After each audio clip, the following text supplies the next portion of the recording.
So I got Houston Texans. This is probably going to be pretty quick.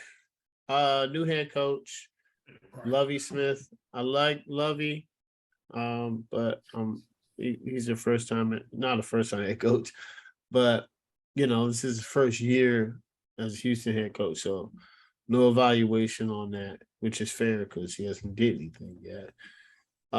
Quarterback Davis Mills. He's had a good camp, but we got to see how it translates onto the field. I did like what I saw last year. I'm not gonna lie, I did.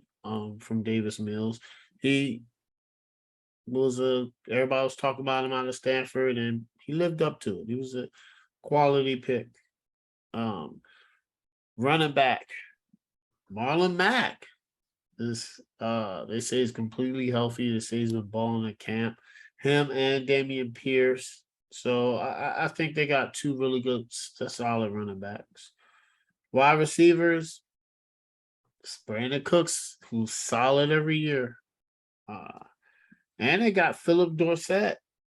Uh, and they got Chris Conley, but I mean that doesn't really stand out. But to me, Brandon Cooks is the number one, and he's solid, man. I'm not gonna lie, he puts up good yards every year. The tight end, they got Brevin Jordan. I think he's okay. It's okay, tight end, I guess. Not really much to say. Their offensive line are pretty good. Not really. Contempt will be good. I'm trying to be optimistic here, guys. Okay. I'm trying to be positive and give these guys Titus Howard just came back from injury, which is it's not good, uh, especially in camp. And you want to be healthy, especially when the offensive line looks this new and you're young. Defense. They gotta make some names for themselves because defense is bad, but that was Lovey Smith is good on that side of the ball.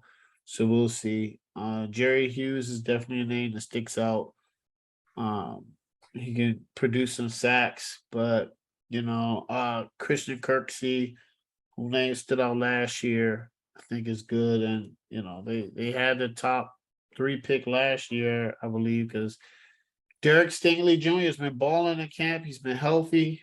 He looks good, which is no surprise because he comes from LSU, and LSU puts out some quality corners and safety. So, but overall, that was really quick.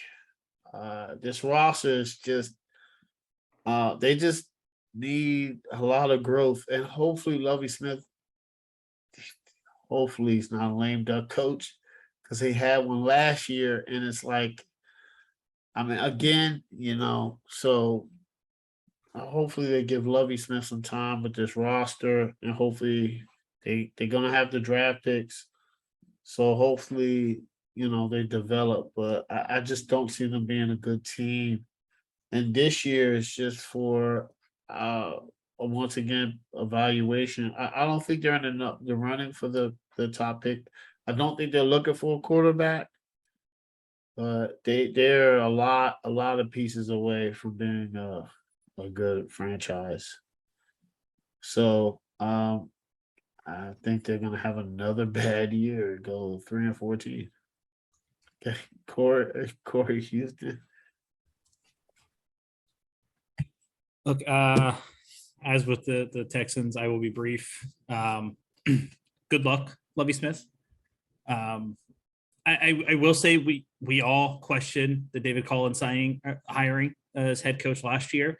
And then he proved everyone wrong. He did a solid job with a really bad roster in a really tough situation. They fired him. You had a fiasco with the Deshaun Watson situation of him being there, but not being able to be suspended and claiming he wants out and all of that. And the team was often competitive, and that's what you can ask for in a down year. But then they fired him. So who knows what's going on? Good luck to Lovey. I do think the Texans had a decent draft. I like what they did, Stingley and so on. I just don't think they have an all-around great roster. Personally, just as a Colts fan, I really hope Marlon Mack can bounce back from his Achilles injury and produce. He was a really fun guy to watch for the Colts, underrated pick for them. But it does also sound like he may have already been passed on the depth chart by Dameon Pierce. But I think he'll still get an opportunity to see the field. So I'm really hoping that he can produce. But honestly, the only thing at all that matters for the Houston Texans this season is figuring out what they have in Davis Mills. He flashed last year at times. He's got the arm talents. He was a really talented, really highly recruited quarterback coming out of high school. He spent time injured in college and then had the COVID season. And so he just hasn't seen the field much. The Texans are going to be competing to be towards the top of the draft next year. They're going to have a high pick. So they really need to find out if Davis Mills can be the guy, or if they get a chance to get one of the top quarterbacks, do they need to take him?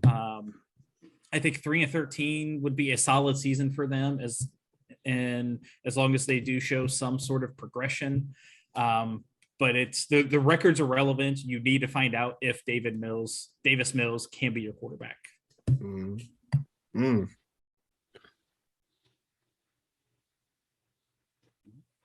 Okay. All right. Great. Whatever, man. Sorry. They moved. I didn't know they moved the draft. Okay, so Lovie Smith. Lovie Smith. He hasn't been in the league to be a head coach since 2014, 2015. When he was with the Bucks. So he's been out of the game for a while. Then he went to Illinois as a coach there. Then he came back and was an assistant, I believe, at with the Texans. But I just think he's too old to be out there. And why is he taking this job? Like, what is the reasoning to take this job when this team is going nowhere? Like, your coach, I just didn't think he had the patience at his age to be coaching a team that's in rebuild mode, and then like going to be in rebuild mode for a while. So I don't really think he's going to be the coach there for a while. Maybe just transitioning somebody else on the staff to step up and be that next head coach. But Davis Mills, he had an okay season last year. I don't really believe in him. But I mean, maybe the Texans do, and that's all that really matters. But there's always they got a lot of picks back for the trade with Deshaun Watson, so maybe they can turn something. If they don't believe Davis Mills is the guy going forward, they can produce. They can get a couple of picks together, maybe get a quarterback out of it coming up this year, especially if they're in the top 2, top 3, or maybe even top 5. There's still some other quarterbacks outside the top 2 quarterbacks coming out this year. So I think this is Davis Mills' time to really grow and really come into his own this season. Marlon Mack, I think I've been kind of high on him coming out, at least for fantasy wise. But he's getting pushed by Dameon Pierce. So I don't know where they stand on the depth chart. They Corey said Pierce has passed him. So I mean, who knows? But even still, I think that's still a good 1-2 combination. If Marlon Mack is 100% healthy, which looks like he probably is right now. So I'm kind of high on Marlon Mack coming out this year. Brandon Cooks is just getting his talent is just getting wasted in Houston. It's kind of sad. It's sad because he was away with the Rams and he was with the Patriots. The Saints too, right? Saints too. So now he's with like 3 really good franchises who've all won Super Bowls in the last, 10, 15 years. And now he's with the Texans. And it's just like, this team is going nowhere. It's like he can't get out of there fast enough for me. But he's the only guy on that whole offense that's reliable. And if he goes down, I don't even know. Like, this team is just in limbo at this point. But Larry Tunsil is the only guy to me that stands out on the offensive line. The defensive side is really nobody there. I mean, I could just, I'm not even going to do it. I don't even care. So I don't really have high expectations for this team. I think they're going to be competing for that top 3, top 5, somewhere between that top 3 and top 5 range in terms of this upcoming draft. I got them at 3-14. Yeah, that's top 3. 3-14. Mm-hmm. Mo, you're the last one doing the Texans. Man, wish Lovey well. Yeah. I mean, I'm trying to understand reasoning, like Craig said, about taking this job. I don't know if they gave him extra money on the table and said, okay, we want you to bring Marty when the coaching staff, the other head coach. If they maybe, told him something, maybe they give him stock, maybe they give him some ownership after this, because he about to be stressed. This is bad. This roster is just terrible from the ground up. Davis Mills had some flashes. Like you said, I like Marlon Mack, I like Cooks, but defensively, outside of Stingley, you got a bunch of no names and people who need to prove themselves who've been bouncing around teams. Like best defensive lineman right now is Collins, who was bouncing around Dallas. Is that the same Collins that's been down that was out of Dallas? Malik Collins, he was D-line at Dallas, right? Yeah.